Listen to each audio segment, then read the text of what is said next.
বহু বছর পর শীত এলো নিজ রূপে। গত কয়েক বছর ধরে শীতের রূপ ছিল বড়ই বিবর্ণ। একদিন সামান্য শীত থাকলে পরের দিন হচ্ছিল গরমের আবহাওয়া, ফলে সঙ্গে ছিল জ্বর, সর্দি, কাশি, নিউমোনিয়া। কিন্তু এবারে শীত একেবারে নিজ রূপে ধরা দিয়েছে। সকালে রাতের মধ্যে তাপমাত্রার হেরফের তেমন নজরে পড়ছে না। ক্রমহ্রাসমান শীত নিজের স্বাভাবিক চরিত্র ধরে রেখেছে। চলতি বছরের জানুয়ারি ইতিমধ্যেই তাপমাত্রা পতনের নিরিখে নজির গড়তে শুরু করেছে।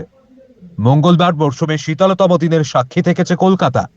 শহরে সর্বনিম্ন তাপমাত্রা নেমেছে 10 ডিগ্রির ঘরে। আর এই অবস্থাতেই মিলেছে আরো ঠান্ডা পড়ার পূর্বাভাস। এর নেপথ্যে রয়েছে বঙ্গোপসাগরে তৈরি হওয়া নিম্নচাপ। গত কয়েকদিন ধরেই আলিপুর আবহাওয়া দপ্তরের পূর্বাভাসে উঠে এসেছে উত্তুরে হাওয়ার কথা। এই শুষ্ক ও প্রবল হাওয়ায় বাংলার শীতের মাইলেজ বাড়িয়ে দিচ্ছে। বর্ষাকালে যে নিম্নচাপ টানা বৃষ্টি ও দুর্যোগ ডেকে আনে, শীতের মৌসুমে সেই একই আবহাওয়াগত পরিস্থিতি তৈরি করছে কনকনে ঠান্ডা। ইতিমধ্যে আবার দক্ষিণবঙ্গের জেলায় জেলায় আরও তাপমাত্রা পতনের আশঙ্কা করা হচ্ছে। আবহাওয়া দপ্তরের পূর্বাভাস অনুযায়ী আগামী কয়েকদিনে কোথাও কোথাও শৈত্যপ্রবাহ দেখা দিতে পারে। দক্ষিণবঙ্গের 2 জেলায় শৈত্যপ্রবাহের জন্য কমলা সতর্কতা জারি করা হয়েছে। দক্ষিণবঙ্গের জেলাগুলিতে ইতিমধ্যেই জাঁকিয়ে শীত পড়েছে। সারাদিন ধরে বইছে হিমেল উত্তুরে হাওয়া। যদিও আবহাওয়াবিদরা স্পষ্ট করে দিয়েছেন, ঠান্ডা মানেই শৈত্যপ্রবাহ নয়। শৈত্যপ্রবাহের জন্য নির্দিষ্ট মাপকাঠি রয়েছে।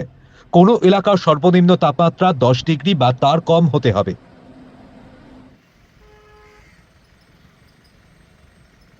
তা স্বাভাবিকের তুলনায় অন্তত 4.5 ডিগ্রি কম থাকতে হবে। এই পরিস্থিতি টানা 2 দিন বজায় থাকলেই শৈত্যপ্রবাহ ঘোষণা করা হবে।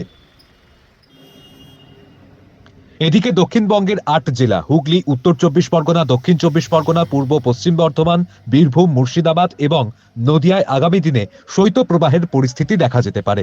যদিও উত্তরবঙ্গের আবহাওয়ার চিত্র কিছুটা আলাদা। আলিপুর আবহাওয়া দপ্তর জানিয়েছে, পার্বত্য জেলাগুলিতে তুষারপাতের সম্ভাবনা রয়েছে।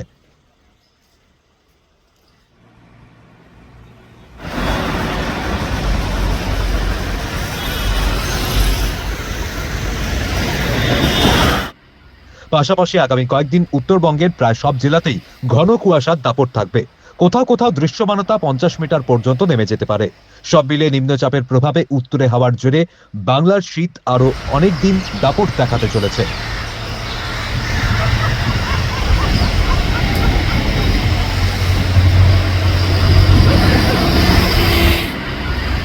আপাতত বৃষ্টির সম্ভাবনা না থাকলেও কনকনে ঠান্ডা আর কুয়াশার চাদরে জুবুথুবু থাকতে হবে গোটা রাজ্যকেই।